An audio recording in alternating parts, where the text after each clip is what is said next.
the gorgeous human being on the other end of the screen? I hope you are well, and do I have a treat for you, because today we're going to do a lovely floral creation. I'm doing a floral demonstration for you on how to make this beautiful asymmetrical March seasonal sustainable floral creation that I assure you that you can make this or something similar or even something better from your own garden, no matter how sparse it may appear to be.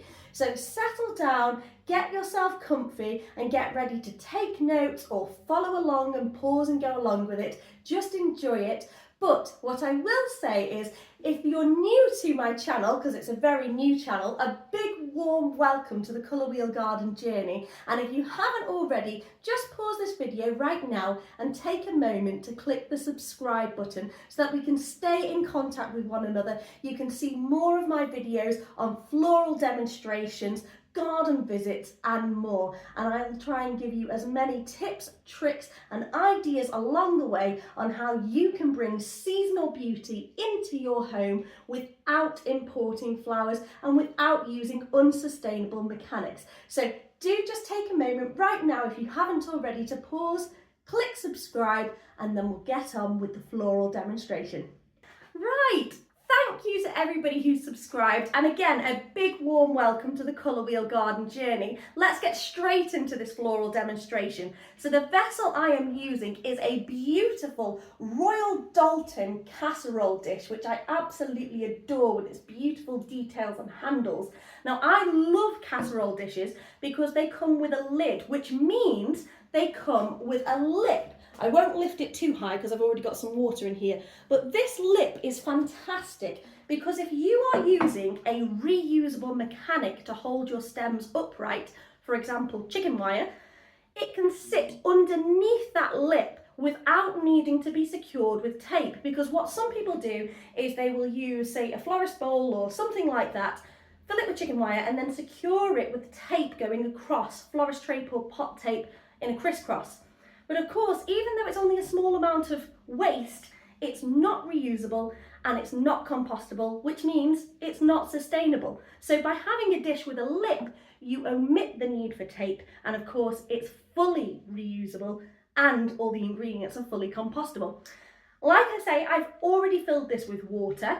If you are quickly making this arrangement and moving it somewhere, you can just fill it with a little bit of water if you struggle to lift things heavy, but really your flowers need to be in water at all times. So I would suggest making it where you are going to be having it so that you can fill your container with water completely.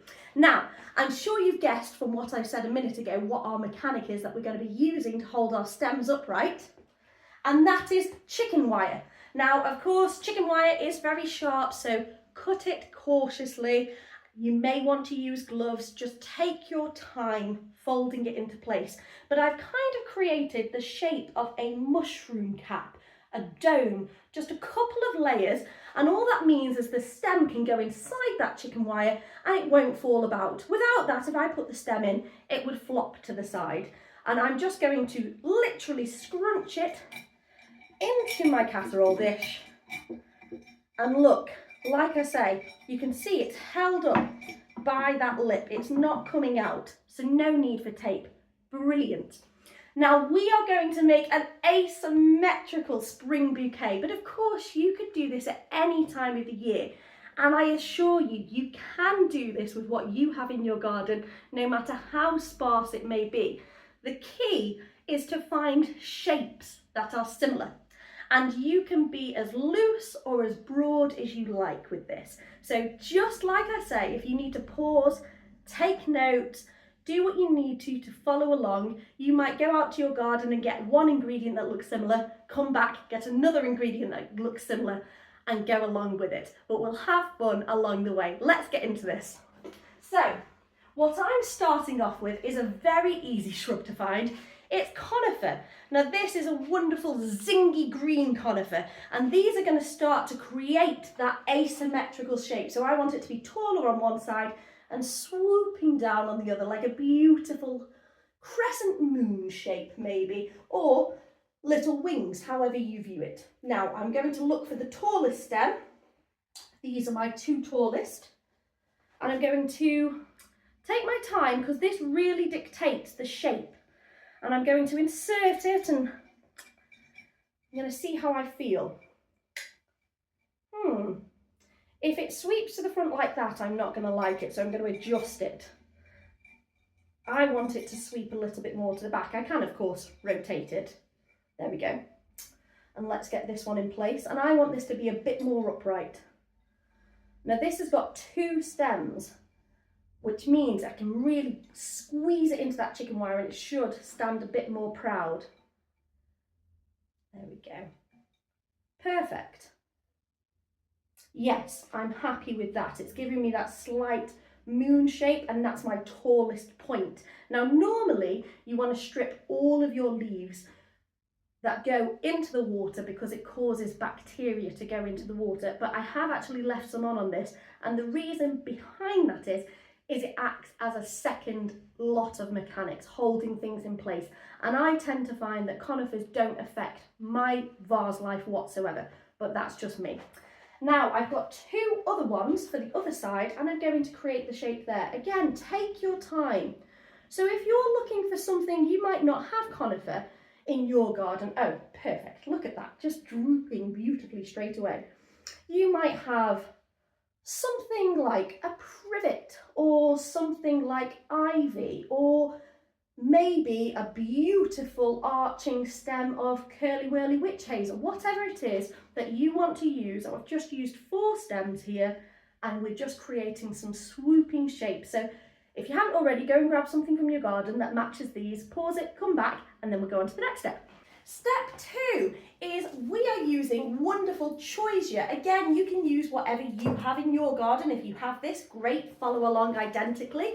But it can be anything shrubby, or again, you could use more of the same stems. But what we're trying to do is we're trying to add depth now. Now this choisia smells absolutely delicious, and because I'm going for a bit of a yellowy, zingy theme, this is perfect for it. So again, I'm going to pick my tallest stems, but I'm going to put them at the back. You're barely going to see them at the end of the arrangement, but what I'll do is add depth. So I'm going to insert behind my stems and kind of echo that shape. So it's subtle, but all of a sudden it looks thicker, it looks deeper. And I'm going to add one in the middle here.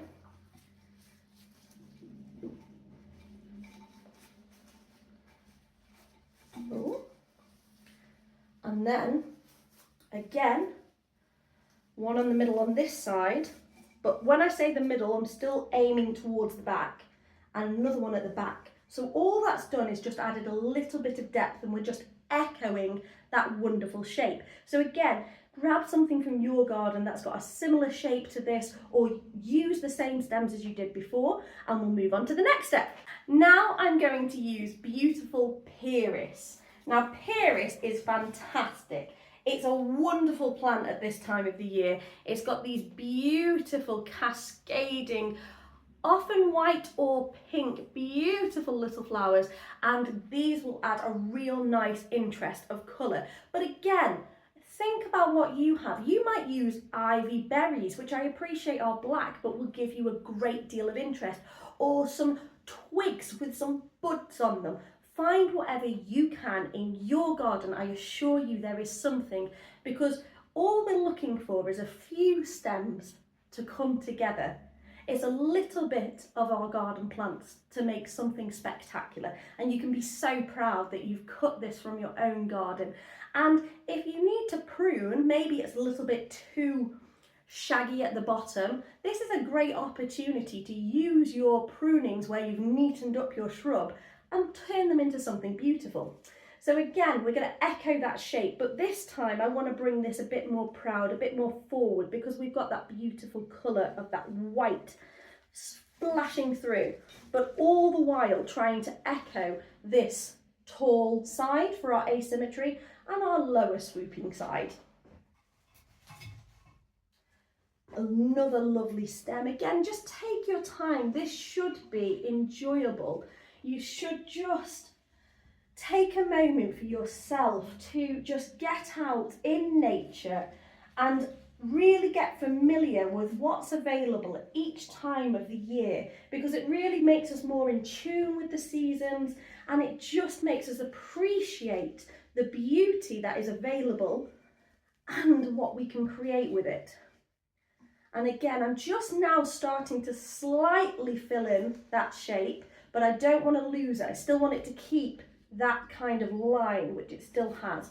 But I'm just going to maybe reposition this one to be a bit lower. Just, there we go. So it can be a bit more dramatic, the difference between the tall side and the lower side. And now I'm just going to add in a few sprigs of viburnum. But again, you could just stick with the same one ingredient, whether it is viburnum, whether it is pyrris, whether it is ivy berries, heather, whatever you have, beautiful twigs. And because they've got these beautiful white lace cap flowers, I want to make sure they are seen, because this is going to be a front display. You could of course repeat this so it's seen on both sides, but I've added depth with my choisier foliage at the back here, so most of this is going to be a front-sided display, but if you did peer around the sides, you wouldn't see any mechanics, because that's the trick. We don't want anybody coming round and then going, oh, you've used chicken wire. We want them to go, oh, what beautiful flowers, because they are. And look at that, already we've created this fantastic asymmetrical shape. So again, pause if you haven't already got your ingredients, run out and grab what you can, and we'll come back for the next step. Okay, now I'm going to be honest with you, because I am not yet a flower farmer, though I do aspire to one day share with you my flower farm. That is what I'm manifesting and hoping for. I am currently growing in a very thin terrace garden, and this should hopefully prove that even in the smallest of growing areas, you can have wonderful seasonal cut flowers. But it also means when I come to repeat my demonstration, and this is 5 days after I've enjoyed it in my home, some of my ingredients are a little straggly, and because I don't have my wonderful farm yet to go and pick from, I'm limited on my ingredients. So as you can see, the beautiful narcissi that I used 5 days ago are starting to go straggly. So last week, 5 days ago, I did was filled this beautiful centre area with loads of these narcissi, but because that's the last of what I have left and I'm waiting for my next ones to come up, no bother, I've just picked some more small pyrris stems. So again, it just goes to show you can improvise, because the whole point of those little narcissi, which now we're using more pyrris stems, is to fill any sight of the mechanics at the front. So if I pull this backwards, we don't want, when people come along, for them to see any of this chicken wire. So what I'm going to do is I'm literally just going to insert my stems and make sure, and they can be quite recessed, all of that chicken wire is covered. Now, like I say, I've had these ingredients for about 5 days sat here. So some of these petals are dropping, but you can see they've lasted overall really well. And again, it's important to add depth, so I'm making sure I'm adding stems at the back. It might not feel like you can see them when you're creating this, but if you just put everything on the front and nothing at the back, it would feel skinny and rather than beautifully voluptuous and really commanding some attention. So it makes a difference, these little ingredients at the back, and because they're nice and short, it shouldn't affect our overall cascading, beautiful asymmetrical shape. So just a few stems, just to fill those mechanics in. And don't those beautiful pyrris flowers look beautiful? And even though they are tatty, just to give a little effect, I'm just going to put a few, gosh, aren't they sweet? I know they're old and tired, but even old and tired, they're sweet.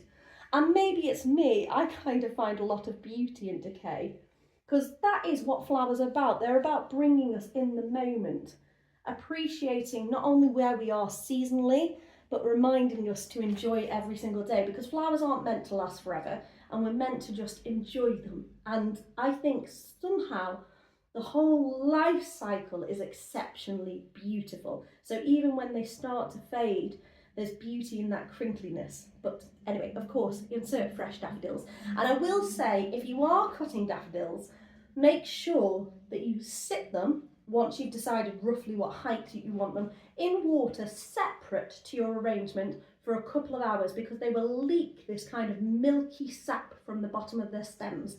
And that milky sap can actually shorten the vase life of a lot of these ingredients. That being said, I actually find out of all the ingredients, it's the daffodils that have the shortest vase life for me, especially if you're picking them when they're fully open. If you're picking them when they're in bud, then they'll last even longer for you. But when they're fully open and you're picking them, I tend to notice they have about a vase life of about 5 days before they start turning crinkly. But anyway, now onto the large daffodils, and I'm laughing because of course it's a similar situation. Bless them, they are a bit tired, but it will give you the full demonstration. You of course can imagine what fresh daffodils look like, and even like I say, when they're starting to go crinkly, though I wouldn't pick them at this point, there's beauty in it, or at least to me there is. Now, so you of course would use fresh daffodils, or maybe a camellia, or your wonderful hellebores. Now I'm going to make sure I use the tallest stems on this tallest side, and we're going to really try and echo this shape. Now the daffodils can have a little mind of their own. Some flowers like to twist, so if you do find it's twisting and facing a direction you don't want it to do, what you can always do is try and manipulate it with one of your stronger stems, like a pieris or your conifer, and just use it as an almost corset to hold it up exactly where you'd like it to be.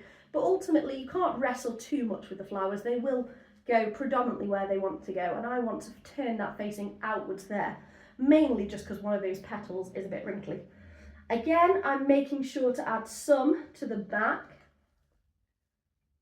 just again to add depth. I still want it to be visible from the front, and I'm using a few little leaves or twigs from this pieris just to act like a corset and hold it up, she says. I'm going to reposition that so I can do that. Again, take your time. This should be really enjoyable. I'm doing this at the exact same time with you, so you can follow along. There's no rushing through it. It's just an enjoyable seasonal floral experience. And when I get new daffodils, which are just starting to pop up now, I look forward to making a new creation. But right now I want to save them for something else, because this is this creation. And I'm using 3 stems on this side, on the tallest side. It goes to show again, you don't need to pick from the whole garden. We've taken just a few stems of conifer, just a few stems of pieris, just a few stems of little daffodils, just a few stems of viburnum, and just a few stems of our taller daffodils. There we go. Just trying to find the perfect spot. I don't quite like it too proud. I want them to almost look like a family. I don't want them to be together per se, as in right next to each other. But if it's miles away, it kind of takes away from the effect that I really like, which is a bit of a garden effect. And if you think of a garden, you'd have your flowers typically growing in little clumps.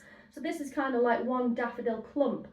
And I often think of things a bit similar to garden design, that you want your lower story, so maybe you have some beautiful lower plants at the front, and then your mid story, and then your upper story, a bit like you would in garden design. That's the effect I love. I really like to have my arrangements look almost as if it's a piece of the garden that's just been scooped up and plonked into a vase. But you might prefer something very, very neat, and if that's the case, make sure these are all the same height and exactly where you want them. Now I've got another tall one here, and I'm just going to try, I want to place it here, but again you can fight with flowers as much as you want. I want to just add to that, this is the clump of daffodils that's just growing out of it. And then we're going to have some arching over this side.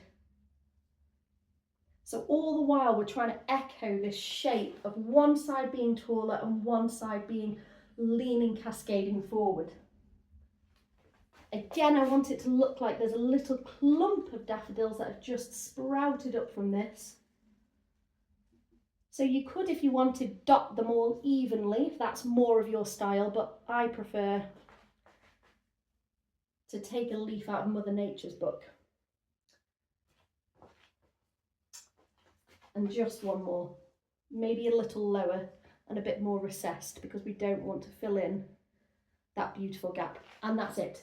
We've literally just got, what, 7 stems of daffodils, and what an impact that has made. Now we could finish there, but I think we need one more ingredient. So again, if you haven't already, pause this video now and we'll finish on the final step. Right, on to the last step on our gorgeous asymmetrical creation, and I hope you're enjoying what you're creating too.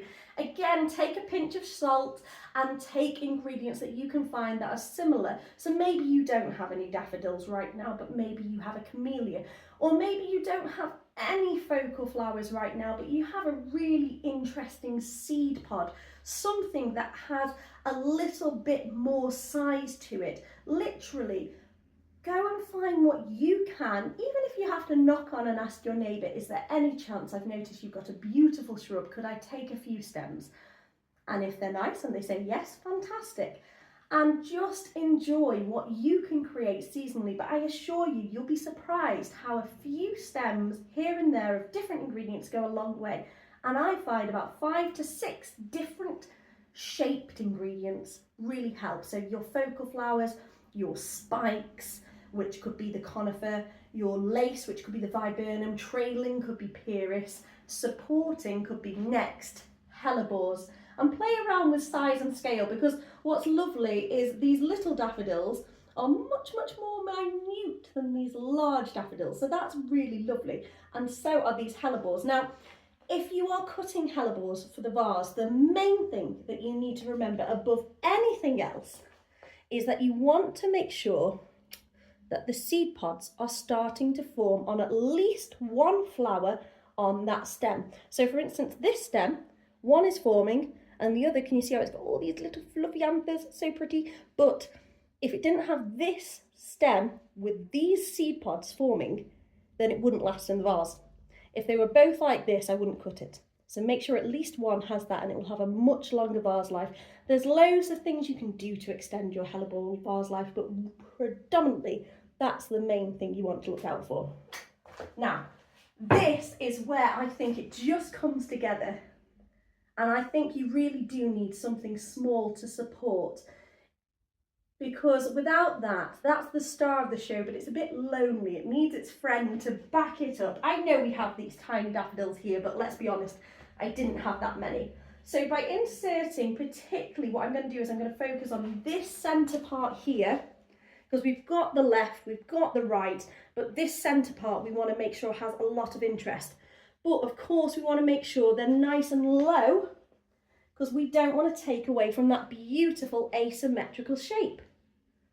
And I've got a mix here. Most of these are green with a tinge of white, a few pink ones, but they won't look too out of place actually, because they're quite mauvey and dusky. So just a few dotted in.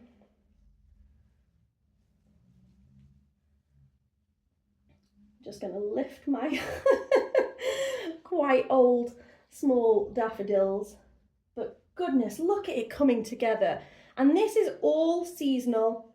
None of these flowers have been imported. Like I say, currently I'm growing in a thin terrace garden, and that just goes to show that you don't need to have the largest garden in the world. You don't need to have farmland, though I aspire to create something magical. You don't need to import your flowers. We don't need to use floral foam. Look at that. That is glorious. That is an asymmetrical, March, beautiful floral creation. And you can follow this at any time of the year and just adapt your ingredients. And I assure you, if you think, yeah, Gemma, I believe you, but if you came to my garden, you'd think, oh, there's absolutely nothing. I'd probably look at you and go, I agree. It doesn't look like there's anything. But if you get in there and you just find those twigs with a few little stems on, that seed pod with a bit of interest, that foliage which maybe the ivy does trail down, maybe your privet is upright and it gives you different shapes, I assure you, you can make something fantastic. So there you go. That's your March floral creation. I really hope you've had a lovely time following along with this. Again, if you haven't already, hit the subscribe button. And also, for anybody who appreciates what I'm trying to do here, I have a Buy Me a Coffee page. The link is in the bio, and that helps towards my learning fund, plant fund, and incentive to carry on. So if you do appreciate everything I'm sharing with you and you wouldn't mind donating to that, the link is in the bio, because it does go a long way to help towards these demonstrations, garden visits, and more. Thank you again, wishing you all the best, and TTFN. Ta-ta for now. Oh, and if you do create this and you're on Instagram, do tag me, because I love seeing what people make. Wishing you all the best. Bye.